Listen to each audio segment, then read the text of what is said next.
하나님 주시는 말씀 우리 마태복음 5장 우리 1절부터 우리 10절까지 우리 한 절씩 교독하겠습니다.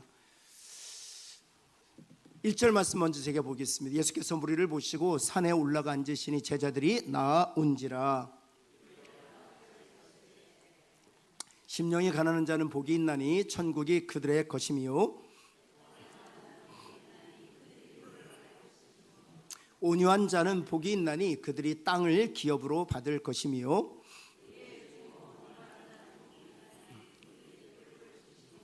긍휼히 여기는 자는 복이 있나니 그들이 긍휼히 여김을 받을 것이며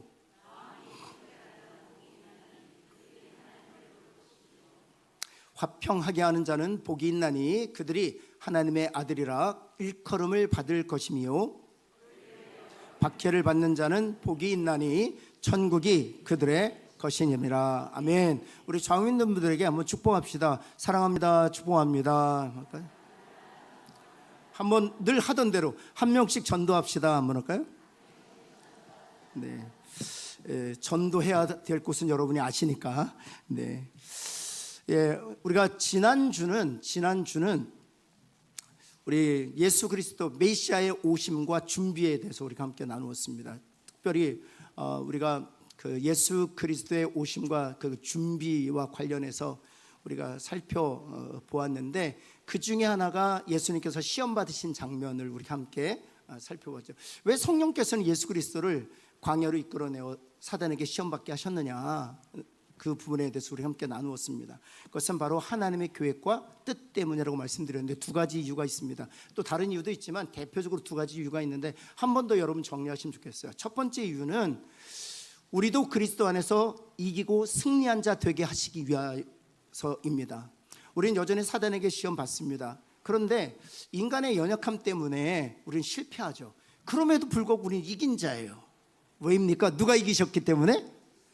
한번 따라해. 예수님이 이기셨기에 나도 이긴 자 되었습니다. 아멘? 네. 그래서 하나님께서 여러분에게 천국 문 앞에서 물으실 때 시험에 이겼니? 라고 물을 때 자신 있게 담대하게 네! 이겼어요. 예수님, 하나님이 다시 물으실 거예요. 그래? 근거가 뭔데? 주님이 이기셨거든요. 아멘. 고. 네. 여러분, 제가 하나님은 아니지만 제가 여러분에게 묻는다면 너희들은 이 세상에 사는 동안 시험에 이겼니? 이렇게 아멘이 적어요. 자신 망설이를. 네, 이겼니? 근거가 뭔데? 아멘. 그래서 성령께서 예수님을 광야로 이끌어 사단에게 시험받게 하신 거예요.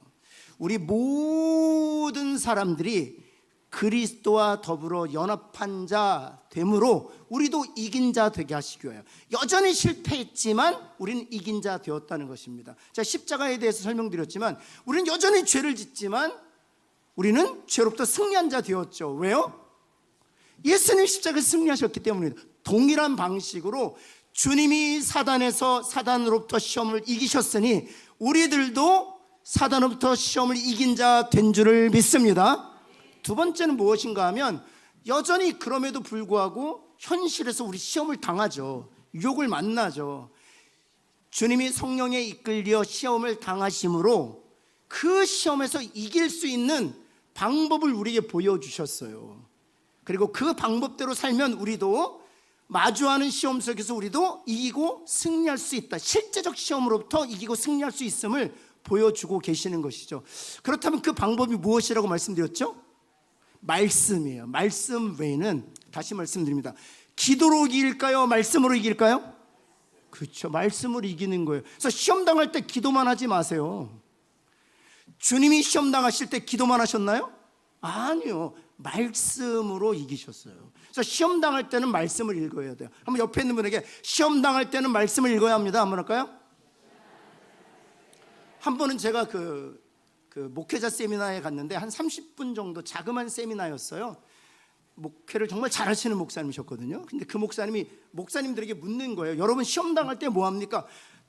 다 똑같이 이구동성으로 기도합니다. 그랬더니 목사님이 정색을 하시면 그러니까 시험에 지는 거라고. 그래서 마태복음 4장을 보여주시면서 시험 당할 때 어떻게 이길 수 있는지를 주님이 몸소 보여주셨다고. 기도하신 장면이 단 한 군데도 없어요. 시험 당할 때 이길 수 있는 비결은 말씀에 있습니다. 여러분, 말씀을 붙들고 또 이러면 목사님이 기도는 안 해도 된대. 아니요, 말씀을 찾았으면 그 약속의 말씀을 붙들고 어디로 가야 돼요? 기도의 자리로 가야 돼요. 그래야만 그 말씀이 내 안에 체득화될 수 있기 때문이에요. 여러분, 먼저 말씀 찾고 그 약속의 말씀 붙들고 기도할 때 하나님이 하나님의 때에 하나님의 그 약속의 말씀을 이루어 주실 줄을 믿습니다. 그래서 성령이 예수님을 이끌어 사단에게 시험 받게 하신 거, 우리로 하여금 이긴 자 되게 하시고 또 실제적으로 만나는 삶 속에서 마주하는 그 시험을 이길 수 있는 길을 열어주시기 위해서 시험 당하신 것이죠. 오늘은 5장, 6장, 7장인데 이 5장, 6장, 7장을 통해서 예수님께서 말씀하신 것이 천국 백성의 삶과 윤리가 무엇인지를 가르쳐주고 있는, 천국 백성의 삶과 윤리가 무엇인지를 가르쳐주고 계시는 것입니다. 그래서 이 5장, 6장, 7장에는 10가지의 가르침이 등장해요. 이 10가지의 가르침은 모세가 받은 무엇과 대비된다고요? 그렇죠. 십계명과 대비되는 거예요. 왜냐하면 예수님이 너희가 그렇게 따르고 있는 모세보다 뛰어난 선지자라는 사실을 이 마태 기자는 보여주려고 하기 때문입니다. 왜냐하면 이 마태복음은 유대인들에게 복음을 전하기 위해서 하나님이 마태에게 성령으로 감동케 하셔서 쓴 복음서이기 때문이죠. 유대인들은 모세를 너무 위대한 선지자로 기억했던 것이죠. 또 하나, 하나님께서 모세에게 약속하신 말씀이 있어요. 신명기 18장 말씀에 의하면, 14절 말씀에 의하면 모세와 같은 선지자를 반드시 형제 중에서 일으킬 것이다 라고 말씀하셨기 때문에 유대인들은 모세와 같은 선지자를 기다리고 있었단 말이에요. 그래서 바로 이 예수님이 바로 모세를 통해서 약속하신 모세와 같은 선지자라는 사실을 보여주시기 위하여 5장, 6장, 7장에는 10가지 교훈을 주고 계시는, 근데 이 10가지 교훈은 천국 백성의 삶과 윤리에 대해서 가르치고 있다는 것입니다. 서론에 한번 볼까요? 10가지가 이렇습니다. 1번, 여러분 제가 1번 할 테니까 여러분 읽으시면 돼요. 1번, 여러분 프린트물에 있습니다. 1번, 그게 첫 번째요. 2번, 그렇죠, 세상의 소금, 세상의 빛, 그런 거죠. 3번, 그렇죠, 예수님은 율법을 폐하러 온 것이 아니라 율법을 완성시키러 오셨다, 그런 거죠. 4번, 그렇죠. 5번, 6번째, 7번째, 8번째, 9번째, 10번째. 그래서 10개의 교훈이 있는 거예요. 10개. 나중에 여러분 이걸 좀 정리하시면 좋겠습니다. 이 10개의 교훈을 5장, 6장, 7장에서 가르쳐주고 있습니다. 오늘은 1번 팔복, 2번 주기도문, 3번 보물을 하늘에 쏟아라, 4번 판단과 금식 기도의 삶의 지혜만 다루도록 하겠습니다. 팔복은 우리가 이미 다루었기 때문에 살짝 하고 넘어가도록 하겠습니다. 이 팔복의 가장 중요한 구조, 이 스트럭처에 대해서 여러분이 좀 잘 아셔야 돼요. 팔복이니까 4개잖아요. 그렇죠? 4개인데 첫 번째하고 쌍을 이루고 있는 게 몇 번째예요? 5번째가 쌍을 이루는, 심령이 가난한 자는 복이 있나니 천국이 그들의 것이며, 그랬죠. 그럼 5번째는 뭐예요? 긍휼히 여긴 자는, 그렇죠. 심령이 가난한 자는 긍휼히 여깁니다.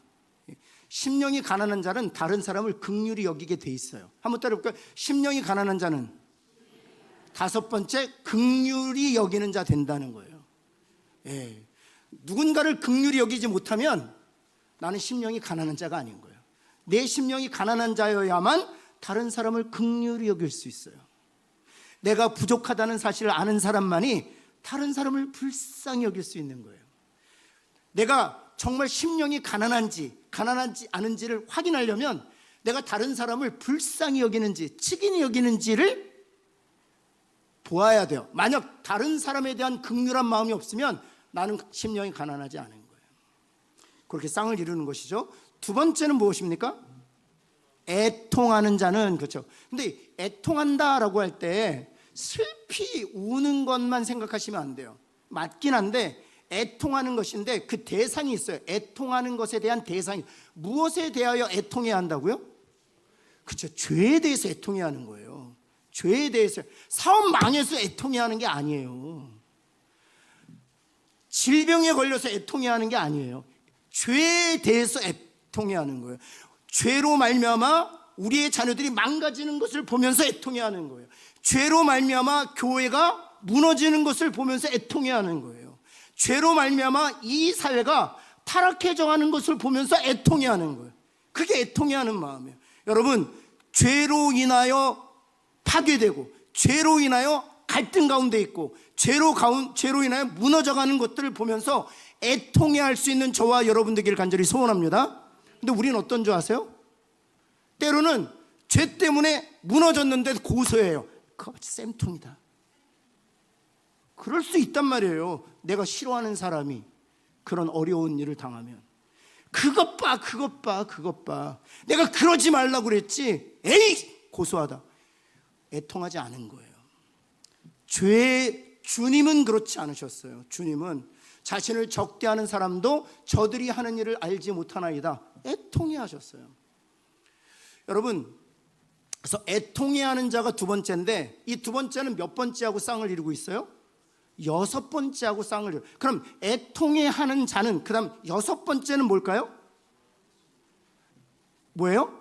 마음이 청결한 자예요. 그래서 죄에 대해서 애통하기 때문에 마음이 청결한 거예요. 죄에 대해서 애통해할 수 있기 때문에 마음이 청결할 수밖에 없어요. 그 쌍을 이루고 있는 거예요. 그 다음에 뭐가 있어요? 온유한 자는 복이 있나니. 그렇죠.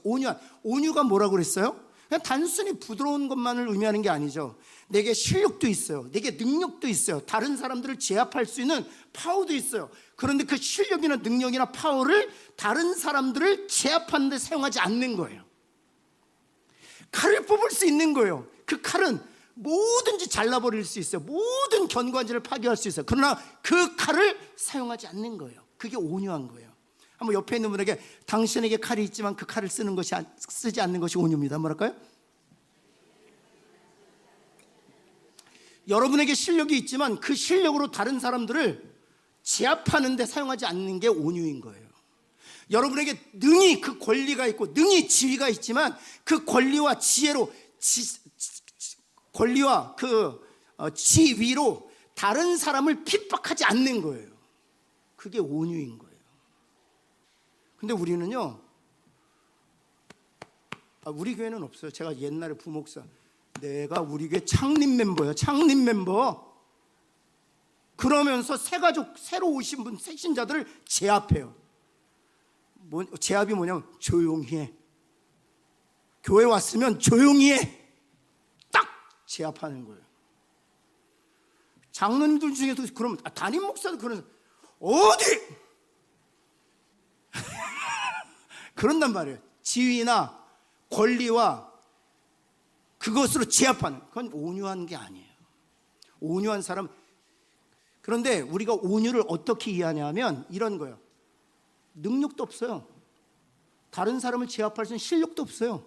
리더십도 없어요. 그래서 아무것도 안 하는 걸 온유라고 생각해요. 능력이 없어갖고 안 할 뿐이에요. 실력이 없어서 꼼짝 안 하는 거예요. 그래서 아무것도 못하고 그냥 쩔쩔매고 사람 두려워하고, 이걸 온유라고 생각해요. 그건 온유가 아니에요. 주님은 이런 얘기 하셨죠. 내가 12군단이나 되는 영을 보내어 너희들을 쓸어버릴 수 있지 아니하냐? 그러나 하지 않는다는, 그게 온유예요. 능력이 있지만 하지 않는 거예요. 충분히 지위를 갖고 있지만 하지 않는 거예요. 권위를 갖고 있지만 하지 않는 거예요. 그게 온유예요. 근데 잘 보세요. 이 온유한 자는 땅을 기업, 이거 굉장히 제가 은혜 많이 받는데, 온유한 자는 땅을 기업으로 받는다고 했잖아요. 이게 뭔지 아세요? 땅을 기업으로 받는다는 거는 진짜 부동산 부자가 된다는 걸 의미하는 게 아니에요. 여러분 아무리 온유해 보세요. 땅을 여러분 그냥 뭐 부동산 부자가 될 수 있나? 그게 아니라 땅을 기업으로 얻는다는 것은 진짜 온유한 자가 많은 영역을 다스린다는 의미예요. 한번 모세 보세요. 온유함이 이 땅에 있는 모든 사람보다 승했을 때 모든 사람을 다스리는 리더가 될 수 있었던 거예요. 온유하면 할수록 영역이 넓어진다는 거예요. 여러분 온유한 자가 되어 정말 땅을 많이 다스릴 수 있는 그런 여러분 되시기를, 우리 교회 되시기를 예수님을 축원합니다. 한번 생각해 보세요. 우리 교회가 실력이 있어서 자그마한 교회 제압한다고 생각해 보세요. 아무것도 안 맡겨요. 그런데 실력이 있지만 버풀고, 실력이 있지만 겸손하면 계속 하나님께서 우리에게 사구뿐만 아니라 사상구, 강서구 다 맡겨주시는 거예요. 해운대구까지 접수할까요? 예, 온유한 사람의 그런 땅을 기업으로 주시는. 근데 그 다음 매칭되는 걸 보면 온유한 자는 그렇게 땅을 기업으로 받잖아요. 온유에 대해서 얘기했고, 그 다음 7번째가 뭐예요? 화평케 하는 자. 온유한 자만이 화평케 할 수 있는 거예요. 내가 온유한지를 보려면 나로 인해서 화평을 가져오고 있는가? 화평을 가져오면 진짜 온유한 사람인 거예요. 네. 사랑하는 손, 그래서 심령이 가난한 자가 긍휼히 여기고요, 죄에 대해서 애통해한 자는 마음이 청결할 수밖에 없고요, 온유한 자가 화평케 하는 도구로 쓰임받는 거예요. 마지막을 보시면 의에 줄이고 목마른 자는, 그 의에 줄이고 목마르잖아요. 그러면 의에 10번째 보면 뭐예요? 그 의 때문에 핍박을 받아요. 그래서 네개와 네개는 쌍을 이루고 있다. 한번 제가 요거 할 테니까 여러분은 두 번째 거, 저는 A 쪽으로 할 테니까 여러분 B를 얘기하세요. 심령이 가난한 자, 긍휼히 여기는 자, 그러시면 되죠. 심령이 가난한 자, 그렇죠. 죄에 대해서 애통히 여기는 사람, 그렇죠. 온유한 자, 의에 줄이고 목마른 자. 와, 그럼 여러분이 A 하세요. 제가 B 할게요. 시작. 보지 마시고 시작했더니 다 네, 한번 하세요. 시작. 네, 그러면 긍휼히 여기는 자가 됩니다. 죄에 대해서를 붙이셔야 오해가 없어요. 시작. 마음이 청결하죠. 그 다음 온유한 자는 화평케 합니다. 그 다음 의에 줄이고 목마른 자는 의를 위해 핍박도 받습니다. 그렇게 쌍을 이룬다는 거예요. 이것이 바로 천국을 살아가는 삶과 윤리라는 거예요. 예수의 사람들은 반드시 심령이 가난해야 되고요, 그로 말미암아 긍휼히 여기는 사람이 될 수 있어야 돼요. 죄에 대하여 애통해 할 수 있어야 되고요, 그러면 마음이 청결한 삶을 추구해야 돼요. 온유한 자는 온유한 자가 돼야 되고요, 그 결과로 화평케 하는 자로 살아야 돼요. 의에 대하여 줄이고 목말라, 더 나아가서 의에 대하여 핍박받을 수도 있어요. 이것이 천국인의 삶이에요. 여러분, 천국에서 우린 그렇게 살 거예요. 그런데 오늘 천국의 삶을 끌어당겨 와서 우리의 가정에서, 교회에서, 우리 일터에서 그렇게 사시기를 예수 그리스도는 축원합니다. 여러분, 두 번째는 무엇인가 하면 이것이 바로 천국인의 기도문이에요. 이게 천국인의 기도문이에요. 천국인의 기도문이에요. 한번 1번 한번 볼까요? 1번 천국인의 기도문 4가지 조건이 있는데 같이 한번 읽어볼까요? 시작. 이게 굉장히 중요해요. 기도는 하나님과의 관계를 맺는 거예요. 그래서 왜 이런 얘기 하잖아요. 여러분, 배우자와 관계를 맺기 위해서는 뭐를 해야 돼요? 대화를 해야죠. 대화가 단절되면 관계도 끊어지죠. 자녀들과의 관계도 역시 마찬가지. 자녀들과의 관계가 깊어지기 위해서는 대화를 해야 돼요. 마찬가지예요. 하나님과의 관계에서도 대화를 해야죠. 그게 뭡니까? 기도라고 하는 거예요. 그래서 기도는 하나님과의 관계를 친밀하게 가져가는 것이 기도예요. 여러분, 그래서 기도는 단순히 우리의 소원을 하나님께 아뢰는 것이 아니라 그건 이방 사람들이 하는 거예요. 실은 우리 기독교에서 기도는 하나님과의 관계를 친밀하게 가져가는 방법으로 저와 여러분에게 주신 거예요. 여러분, 그래서 보면 마태복음 6장 9절에 볼까요? 주기도문에 첫 번째 이렇게 되어 있습니다. 같이 한번 읽을까요? 시작. 뭐라고 되어 있어요? 누구 아버지? 우리 아버지. 야, 이 기도문은요, 한국 사람들을 위한 특화된 기도문이에요. 한국 사람만 우리 아내라고 하는 거 아세요? 우리 아내. 여러분, 이러면 미국 사람들의 경우에는 큰일 납니다. 아내를 어떻게 우리 아내입니까? 한국 사람만 우리 아들을 그래요. 우리 아들. 그래서 우리 아버지는 진짜 한국인들에게 너무 특화된, 여러분 미국 사람들은 Our Father가 우리 하나님 아버지가 좀 낯설어요. My Father가 훨씬 더 낫지. 우리 한국 사람들은 우리 아버지, 우린 공동체 의식을 가지고 있기 때문에 한국인들에게 정말 특화된 기도문이에요. 그래서 주기도문을 여는 첫 번째 장에 우리 아버지 하는 거예요. 하나님과의 관계를 맺어가는 것임을 알 수 있죠. 그리고 나서 이름이 거룩히 여김을 받으시기를 원합니다 라고 기도하는 거예요. 여러분 이 기도할 때 좀 부끄럽지 않으세요? 우리 아버지 한 다음에 하나님의 이름이 거룩히 여김을 받으시기를 원합니다 할 때 좀 부끄럽지 않으세요? 좀 종종 부끄러워요. 이름이 거룩히 여김을 받으시옵소서 하는데 뭐가 생각이 나냐 하면 제가 제 삶 속에서 하나님의 이름이 거룩히 여김을 받으시도록 하지 못했던 행동들이 떠오르는 거예요. 그래서 관계란 말이에요. 이름이 거룩히 여김을 받으시옵소서 라고 자신 있게 그리고 담대하게 기도하기 위해서는 우리의 삶 속에서 하나님의 이름을 영화롭게 할 삶이 있어야만 이 기도가 사실은 더 의미 있게 올려질 수 있거든요. 그래서 관계를 맺는 거란 말이죠. 두 번째, 이건 같이 한번 읽어볼까요? 같이 한번 읽습니다. 시작. 천국 백성은 하나님 나라와 뜻을 구해야 합니다. 그렇죠. 천국 백성은 하나님의 나라와 뜻을 구해야, 나의 뜻이 관철되게 하는 것이 이방인들의 기도라면 우리 그리스도인들의 기도는 나의 뜻이 아니라 하나님의 뜻이 이루어지도록 간구하고 요청하는 것이 바로 기도예요. 예수님께서 그리하셨잖아요. 나의 원대로 하지 마옵시고 아버지의 뜻대로 하옵소서라고 기도했죠. 한번 제가 여러분에게 묻겠습니다. 하나님께서 둘 중에 하나를 결정하신다고 생각해 보세요. 그 중에 하나가 100% 우리 뜻만 이루어지시기로 결정하신 거예요. 그러니까 여러분의 뜻만 이루어지는 거예요. 다른 하나는 하나님 아버지 당신의 뜻만 이루어 주시기로 결정하는 거예요. 중간은 없어요. 어떤 분들은 이런 분들이 있어요. 목사님 3번째도 주세요. 50%는 내 뜻, 50%는 아버지 뜻. 그건 없어요. 둘 중에 하나 선택하신다면 1번은 나의 뜻을 이루어 주시는 것이고요, 2번은 아버지의 뜻이 이루어지는 거예요. 여러분 1번을 원하세요? 2번을 원하세요?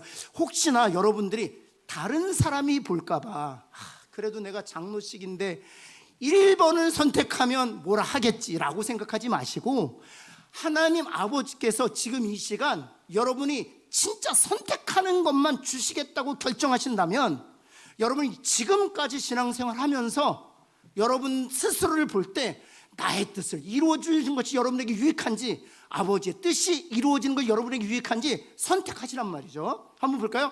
1번이 좋습니까? 2번이 좋습니까? 그렇죠. 여러분 지금까지 우리가 살아있는 것도 하나님이 2번만 선택하셨기 때문에 지금까지 살아있고 이 자리에서 우리가 예배드리는 줄 믿습니다. 제가 일전에 잠깐 말씀드렸는데, 제가 그 예정과 관련된 부분을 공부하면서 너무 답답한 거예요. 왜냐하면 하나님께서 모든 걸 다 예정하셨다고 하니까. 그래서 제가 짜장면 먹다가 이 생각이 드는 거예요. 지금 내가 짜장면 먹는 것도 예정하셨나? 그러면 짜증이 나는 거예요. 내 원대로 하고 싶은데. 그래서 그 다음번에는 짜장면 먹을 때 짜장면 먹으려고 하다가 짬뽕을 딱 시켰어요. 요거는 예정 못 하셨겠지. 그랬는데 짬뽕을 먹으면서 그 순간 무슨 생각이 들었냐면, 짜장면을 먹으다가 짬뽕을 먹으려고 했던 것까지도 예정하셨겠다는 생각이 드는 거예요. 그 다음에 제가 그랬죠. 짬뽕을 먹을까? 짜장면을 먹을까? 탕수육! 그랬더니 무슨 생각이 또 드는 거예요? 짬뽕을 먹을까? 탕수육을 결정했다가, 짬뽕으로 결정했다가 탕수육까지 했던 걸 예정하셨다는 생각이 드는 거예요. 그러니까 막 미치겠는 거예요. 그리고 나서 짜장면집을 나가는데 오른쪽 문을 열까 왼쪽 문을 열까 하다 오른쪽 문을 열었어요. 주님이 예정하셨다는 생각이 갑자기 드는 거예요. 그러고 보니까 너무 답답한 거예요. 내 삶이 없구나. 난 언제 좀 자유로울까? 이런 생각을 했었어요. 지금은 어떤 줄 아세요? 모든 게 다 예정이 됐으면 좋겠어요. 내 뜻이 없었으면 좋겠어요. 지금 보니까 제가 망한 건 다 제 뜻대로 고집했을 때 다 망했어요. 근데 하나님이 제 뜻을 꺾으시고 하나님의 뜻을 이루셨을 때는 기가 막힌 거예요. 전혀 예상치 못했던 은혜와 복을 누리는 거예요. 그래서 제 기도 제목이 있다면, 하나님, 제가 로봇가 되기를 원합니다. 아니면 끈이 달려져 있는 꼭두각시 되기를 원합니다. 이 꼭두각시의 끈이 내 모든 삶의 영역에 다 연결돼서 주님이 원하시는 대로, 신철아 일어나라, 네, 기도해라, 아멘, 말씀 봐라. 근데 지금은 내가 망하는 이유가 하나님의 뜻대로 살지 않고 내 뜻대로 고집하기 때문에 망하는 거예요. 옆에 있는 분에게 내 뜻대로 살아서 망했습니다 말할까요? 그러니까 하나님의 뜻이 이루어지는 게 우리한테 진짜 유익이에요. 그래서 우리의 기도는 우리 아버지 한 다음에 하나님의 뜻이 하늘에서 이루어진 것처럼 내 삶에도, 내 가정에도, 내 자녀들에게도, 우리 교회도, 일터에도 온전하게 이루어지게 하여 주옵소서라고 기도하는 거예요. 하나님의 뜻만이 이루어지기를 예수님으로 축원합니다.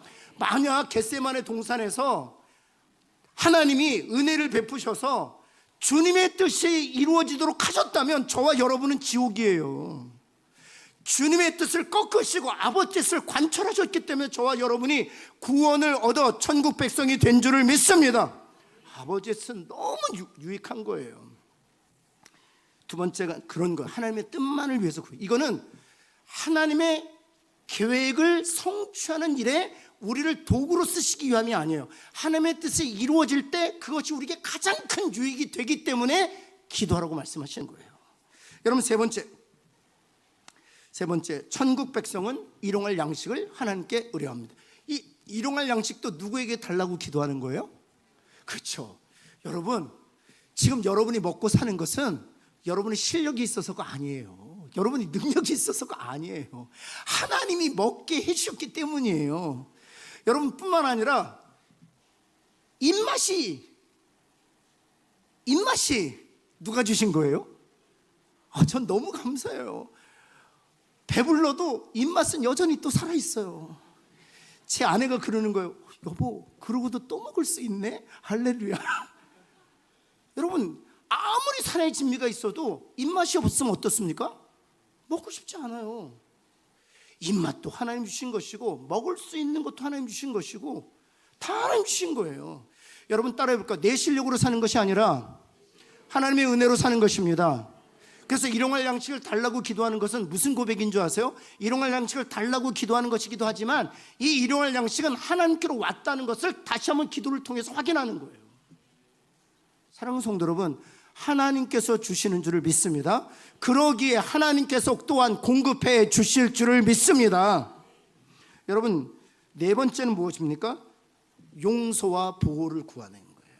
용서를, 우리가 우리 죄를 지은 자를 용서해 주신 것처럼 하나님 우리를, 이것은요 우리가 누군가를, 제가 이 주기도문과 관련해서 산상수훈 다룰 때 말씀드렸지만 짧게 또 오해하신 분도 있을까 봐, 이 기도는 우리가 누군가를 용서할 때 그 결과로 우리가 용서받는 게 아니에요. 이 기도는 우리가 용서받은 자로 누군가를 용서해 주어야 한다는 것을 상기시키도록 이 기도문을 넣으신 거예요.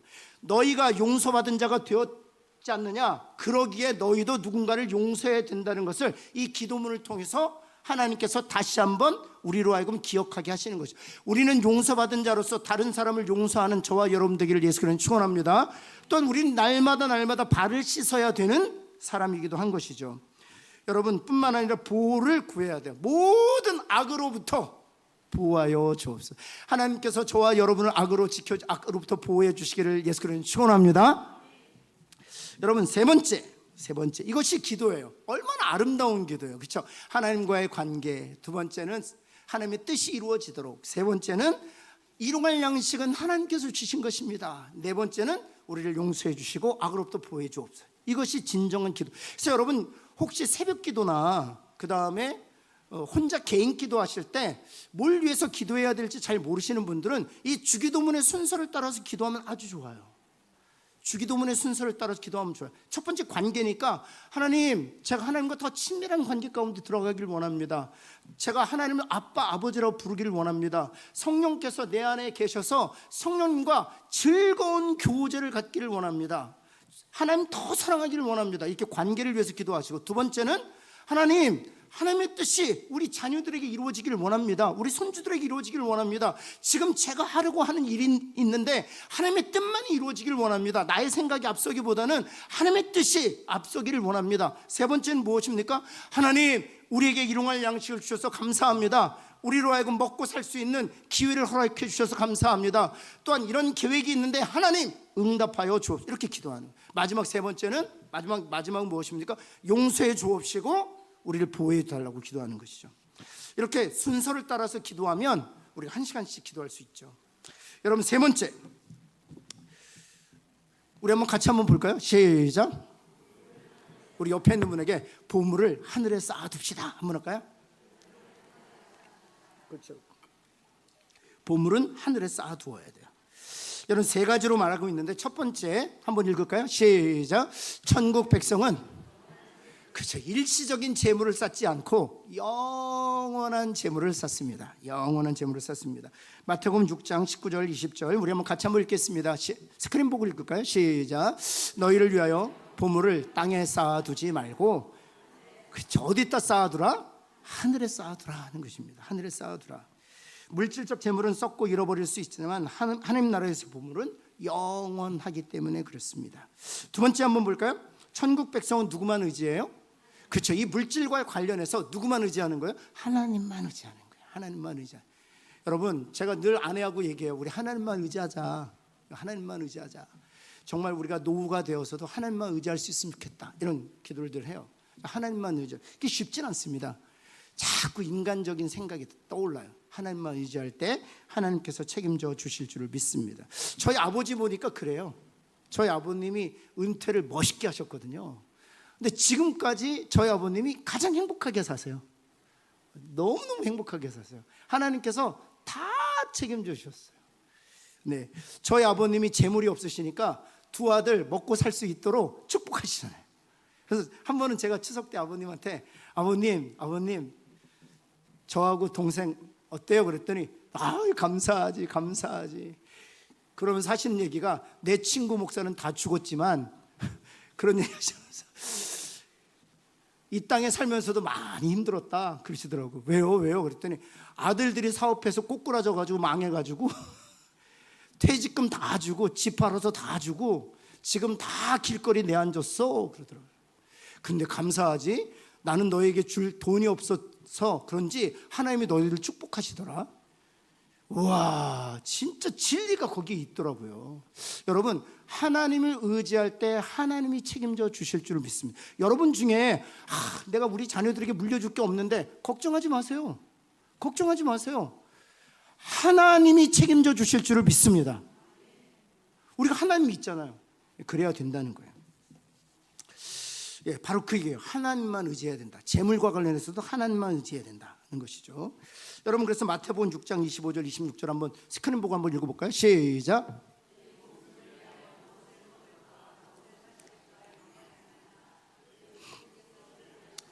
근데 요 말씀을 읽으면서 여러분들이 이런 마음으로 이 말씀을 읽는 분들이 있을 거예요. 나는 때로는 염려하는데. 옆에 있는 분에게 괜찮다 한번 할까요? 괜찮아요. 왜냐하면 제가 일전에 말씀드렸지만 성경 창세부터 요한계시록까지 염려와 관련된 단어가 365개가 등장하거든요. 정확하게 365개가 등장해요. 염려와 관련된 단어가. 왜 하나님은 염려와 관련된 단어를 성경 창세부터 요한계시록까지 365개를 적어 놓으셨을까요? 저와 여러분은 아시는 거예요. 그래서 염려해도 괜찮다 한번 할까요? 예, 염려해도 괜찮아요. 그 염려가 찾아올 수 있죠. 그래서 우리가 뭐 해야 되는 거예요? 기도하는 거예요. 일용할 양식을 달라고 기도하는 거예요. 그래서 염려를 믿음으로 이기는 법을 날마다 체화하면 되는 거예요. 여러분, 세 번째 한번 볼까요? 세 번째, 천국 백성은 그리고 나서 재물이 아니라 무엇을 구한다고요? 하나님의 나라를 구한다고. 여기서 말하는 하나님의 나라는 우리 가정이 하나님의 나라가 되기를 원합니다. 우리 교회가 하나님의 나라가 되기를 원합니다. 내 일터가 하나님의 나라가 되기를 원합니다. 하나님의 나라가 된다는 것은 무엇을 의미하는 것입니까? 나라는 백성이 있어야 돼요. 그래서 우리 가정이 다 예수의 사람이 되게 하는 것이에요. 또 하나님의 뜻이 통치가 돼야 되겠죠. 하나님의 뜻이 이루어져야 되는 것이죠. 그래 그게 나라라고 얘기할 수 있는 것이죠. 그래서 하나님의 나라가 된다는 것은 우리 가족 구성원들에게 복음 전해서 그들도 하여금 예수의 사람이 되게 하여 하나님 나라 백성이 되게 하는 것입니다. 뿐만 아니라 우리가 하나님의 뜻에 하나가 되는 것, 그것이 바로 하나님의 나라를 구하는 삶이에요. 그럴 때 하나님께서 저와 여러분을 책임져 주실 줄을 믿습니다. 그게 바로 재물과 관련된 거예요. 그래서 재물을 위해서 기도할 것이 아니라 하나님 나라를 위해서 기도하고 재물과 관련해서는 염려하기보다는 하나님을 신뢰하라는 것입니다. 마지막 네 번째 한번 볼까요? 네 번째, 판단, 금식, 기도, 삶의 지혜. 세 가지를 말하고 있는데요. 첫 번째 한번 볼까요? 이건 같이 한번 읽겠습니다. 시작. 정직하게 판단합니다. 마태복음 7장 1절에서 5절 우리 한번 같이 한번 읽겠습니다. 스크린을 보고 한번 읽겠습니다. 시작.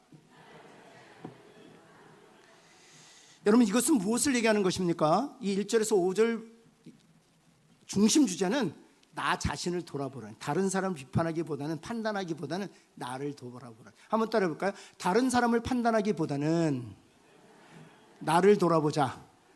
네, 그렇죠. 그래서 우리가 뭐 그런 얘기 하지 않습니까? 이렇게 삿대질 할 때 뭐 이런 얘기 하잖아요. 이렇게 삿대질 할 때 하나는 상대방을 가르치고 있는데 나머지 세 개는 누구를 가르친다고요? 그러니까요. 하나님이 기가 막히게 만드셨잖아요. 너! 누굴 가리키는 거 세 개는?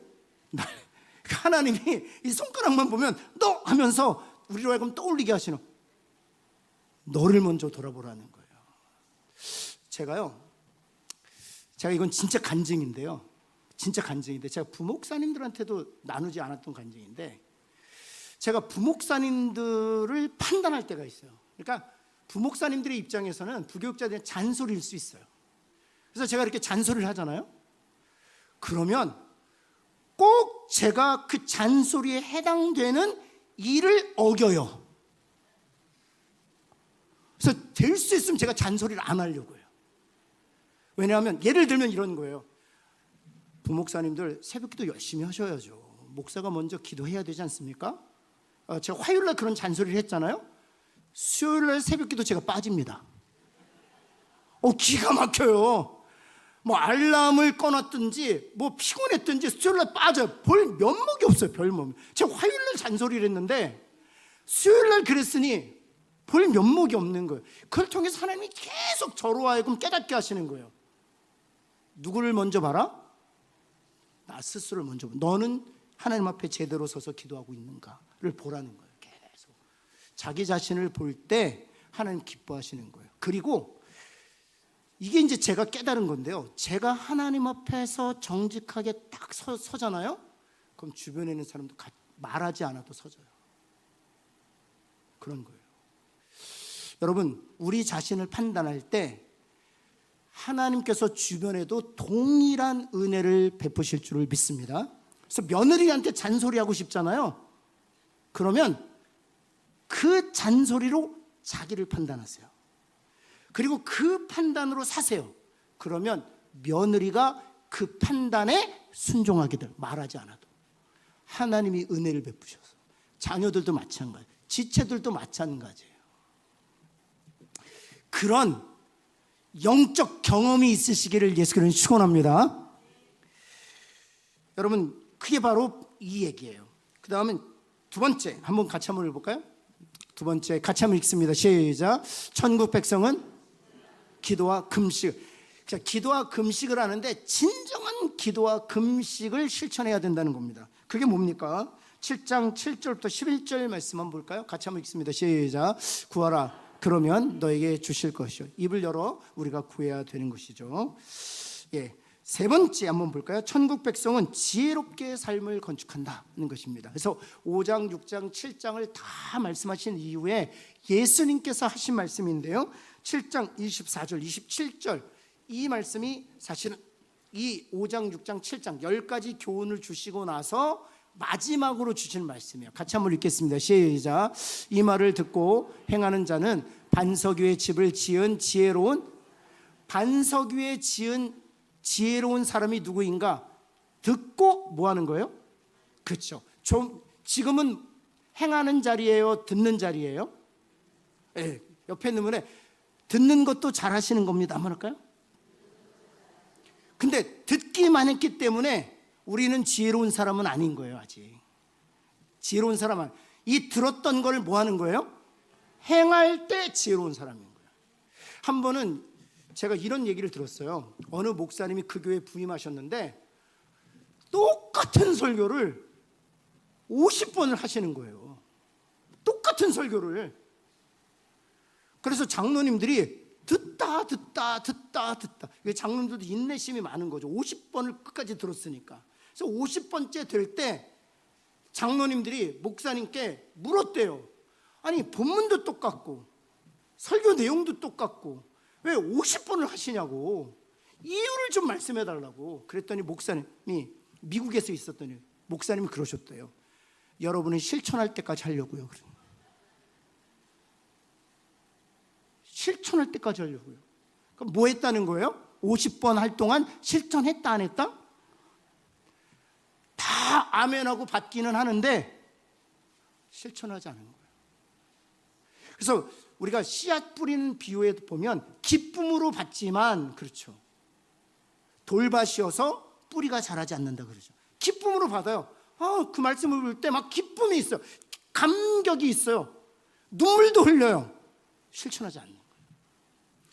여러분, 저도 실천하고 여러분도 실천해서 반석 위에 집을 지은 지혜로운 사람들 되시기를 예수 그리스도로 축원합니다.